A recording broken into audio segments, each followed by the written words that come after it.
성경 동화로 잠이 솔솔 지혜도 솔솔 한나 할머니가 들려주는 잠자리 성경 동화에 온 것을 환영하고 축복해요. 매년 겨울이면 크리스마스가 있어 즐거워요. 크리스마스는 예수님이 탄생한 날인데요. 그건 안다고요? 그런데 예수님은 무슨 일을 했기에 그렇게 유명한 사람인지는 잘 모르겠다고요. 그래서 할머니가 앞으로 3번에 걸쳐 예수님이 어떤 분인지 알려주려고 해요. 그 첫 번째로 오늘은 예수님이 이 땅에 오셔서 우리의 좋은 친구가 되어주신 이야기들을 소개하고 싶어요. 궁금하죠? 자, 그럼 이야기 속으로 쏙 들어가 볼까요? 또로롱 똥똥 똥똥.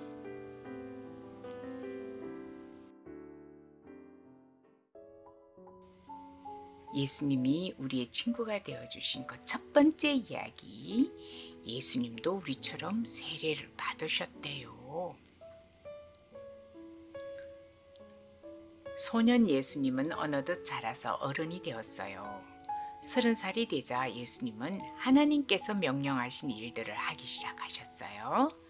그런데 하나님은 먼저 사람들이 예수님의 말씀을 들을 준비가 되었으면 하고 바라셨어요.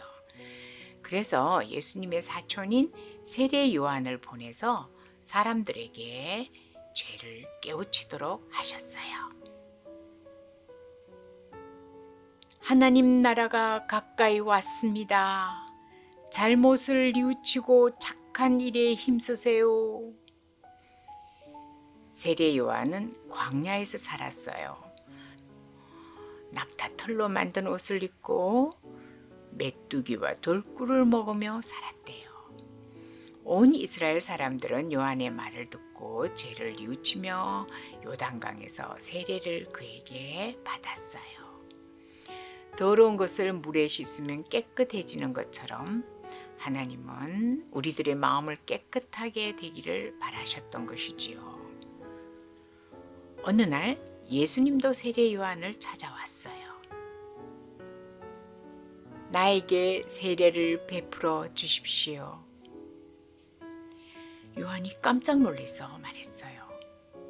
예수님, 오히려 제가 세례를 받아야 할 텐데 제게 직접 오시다니요. 당치 않습니다. 그러나 예수님은 말씀하셨어요. 이렇게 하는 것이 하나님의 뜻이요. 예수님이 세례를 받고 요단 강물에서 올라오실 때 하늘이 열리더니 성령이 비둘기 모양으로 내려왔대요. 그리고 큰 목소리가 하늘에서 들려왔어요. 이는 내 사랑하는 아들이요, 내 기뻐하는 사람이다. 예수님은 세례를 받고 나서 광야로 가셨어요. 그리고 40일 동안 아무것도 먹지 않고 혼자서 기도했어요. 예수님이 앞으로 하실 하나님의 일을 준비하기 위해서지요. 우리도 중요한 일을 할 때는 기도하며 마음을 준비하듯이 예수님도 그러셨나 봐요.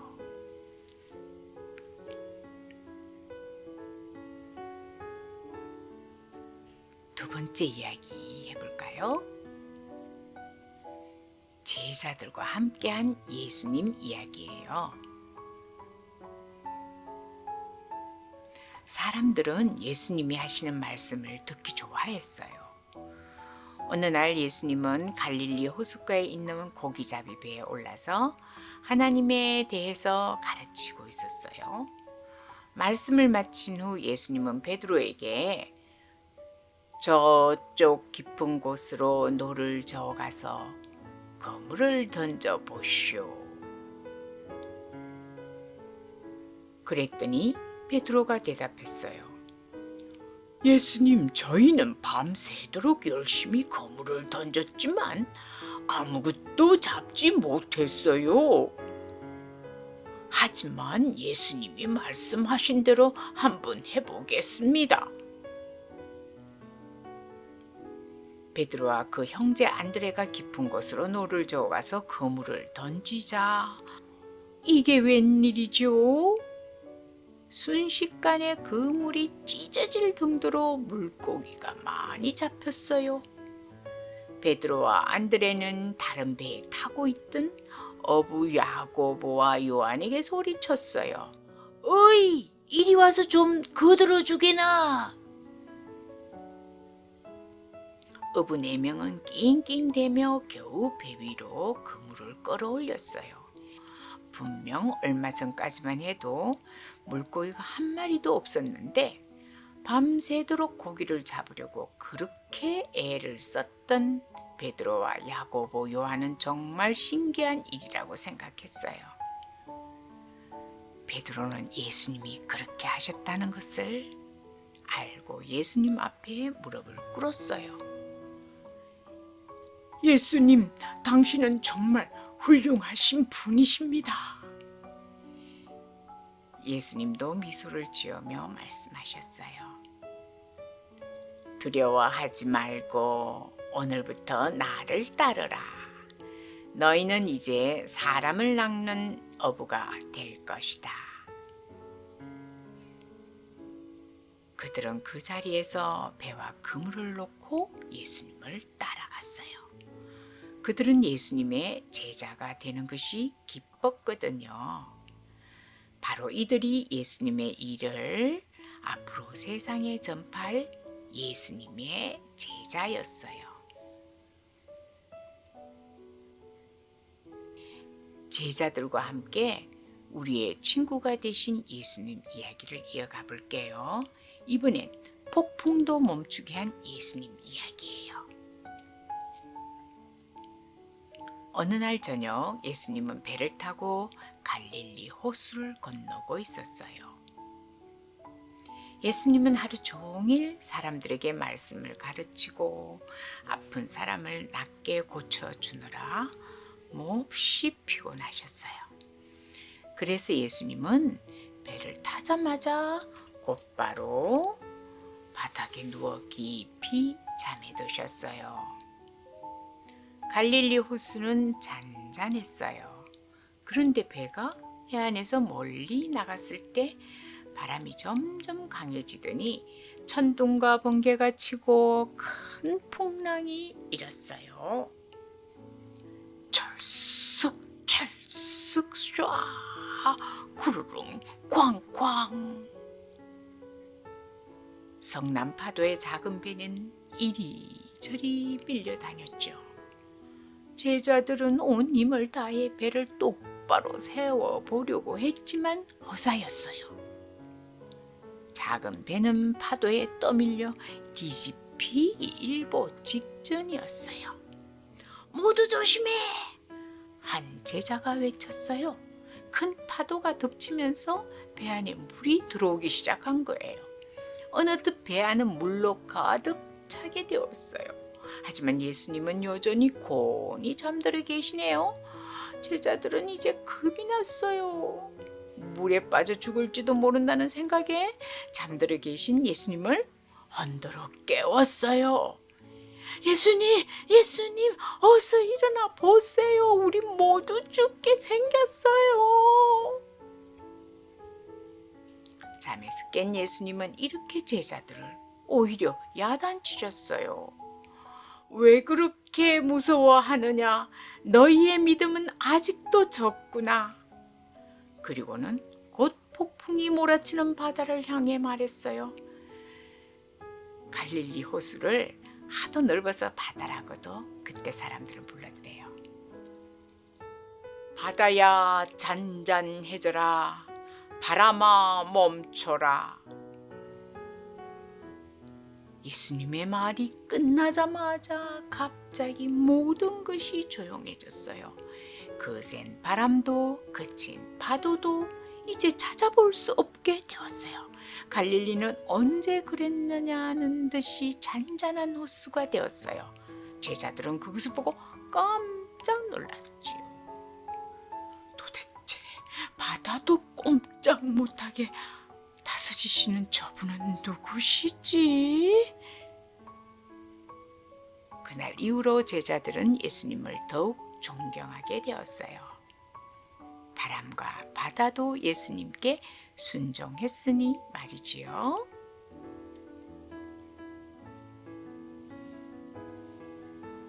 다음 이야기는 또 제자들과 함께한 예수님이에요.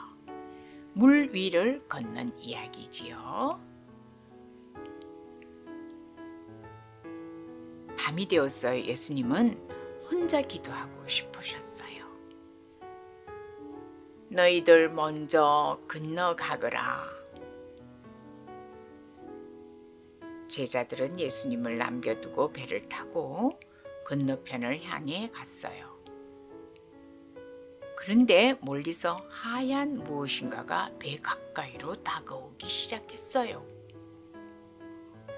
우와, 유령이다! 얘들아, 나다! 겁내지 마라! 유령이 아니라 바다 위를 걸어오시는 것은 예수님이셨어요. 그것을 본 베드로가 말했어요. 예수님, 저도 바다 위를 걷고 싶어요. 그러자 예수님이 베드로에게 손을 내밀며 부르셨어요. 베드로도 가라앉지 않고 예수님처럼 걸을 수가 있었지요. 베드로는 너무 놀랍고 신기하고 기뻤어요. 하지만 출렁이는 파도를 보니 갑자기 겁이 덜컥 났어요. 붕덩! 그 순간 베드로가 물에 빠지고 말았어요. 예수님은 베드로의 손을 잡으며 말씀하셨어요.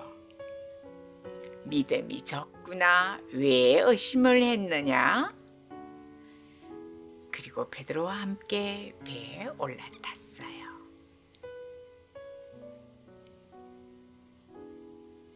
좋은 친구 예수님 이야기를 이어가 볼게요.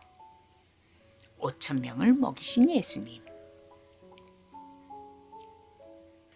하루는 예수님은 마을에서 멀리 떨어진 들판에서 사람들을 가르치셨어요.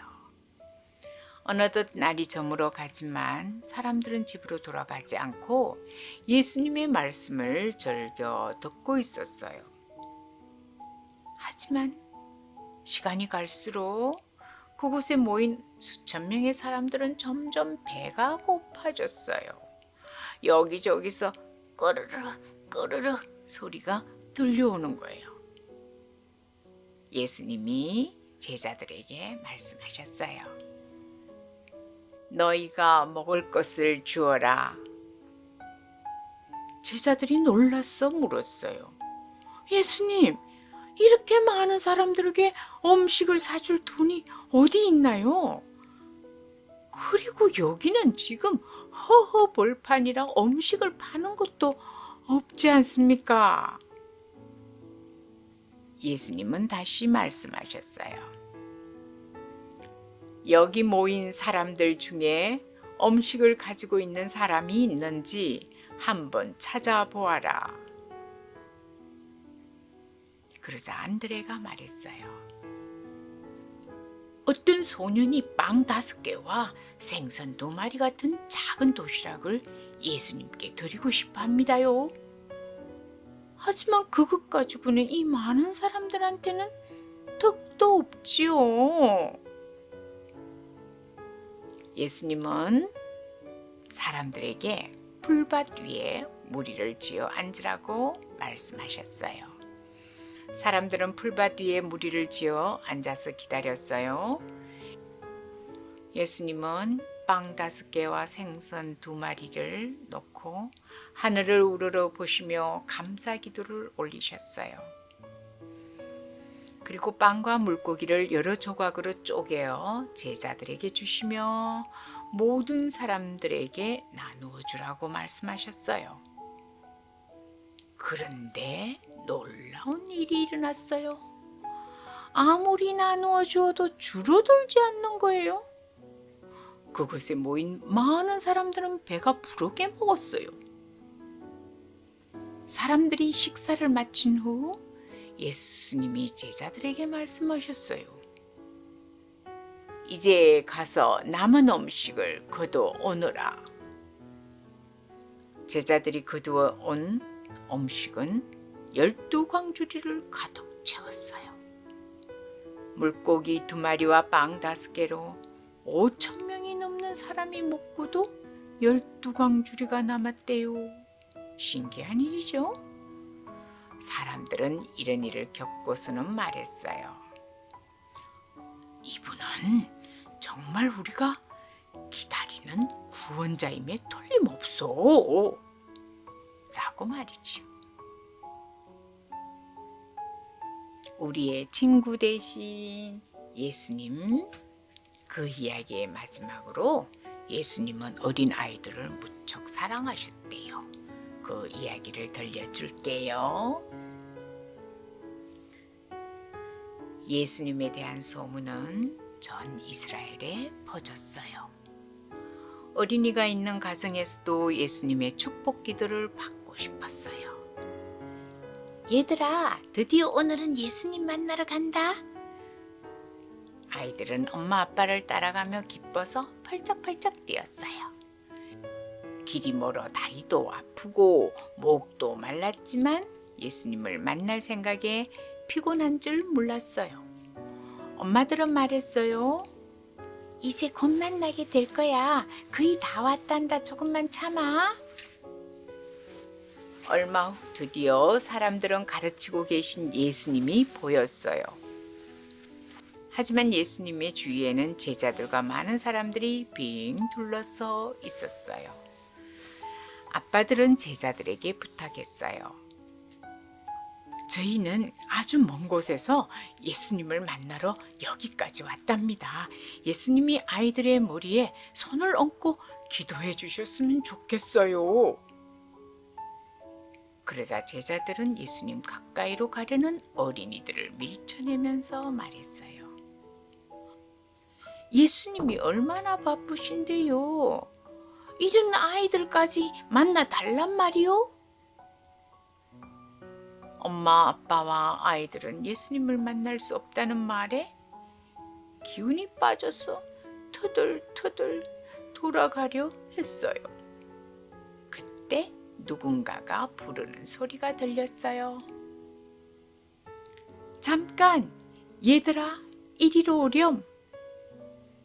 바로 예수님이셨어요. 아이들은 와 하며 예수님께로 달려갔어요. 예수님은 아이들을 안아주시고 축복하며 기도해 주셨답니다. 예수님은 제자들에게 야단치며 말씀하셨어요. 어린 아이들이 내게로 오려는 것을 막지 마라. 너희도 어린이와 같은 마음이 되지 않으면 천국에 들어갈 수 없다. 예수님은 아이들이 마음이 깨끗하며 말씀도 잘 믿기 때문에 어린이를 사랑하세요. 또르릉 똥똥 똥똥. 어때요? 예수님이 누구신지 조금 알 것 같아요? 예수님이 이 땅에 오셔서 우리의 좋은 친구가 되어주셨어요. 배고픈 사람들을 두루 먹여주셨고 물고기도 많이 잡히게 해주셨고 폭풍과 이로 배가 뒤집힐 것 같은데도 안전하게 막아주시면서 어려울 때 도와주고 희망을 심어준 따뜻한 좋은 친구 말이죠. 무엇보다 우리 어린이를 사랑하신다니 더 예수님이 좋지요. 그럼 예수님을 마음속에서 불러보며 기도를 해봐야 되겠죠. 자, 눈 감고 손 모으고 할머니가 기도할게요. 함께 해요. 사랑이 많으신 하나님, 오늘 예수님이 이 땅에 와서 좋은 친구가 되어주신 것을 알았어요. 더구나 어린이들을 극히 사랑하시는 예수님을 알고 나니 저도 예수님을 많이 사랑하는 어린이가 되고 싶어요. 저도 축복해 주시길 바래요. 우리 주 예수 그리스도의 이름으로 기도합니다. 아멘. 자, 밤도 깊었으니 예수님 이야기를 생각해 보면서 꿈나라로 스르르 가봐요. 할머니랑은 다음 이야기로 다시 만나요. 잘 자요.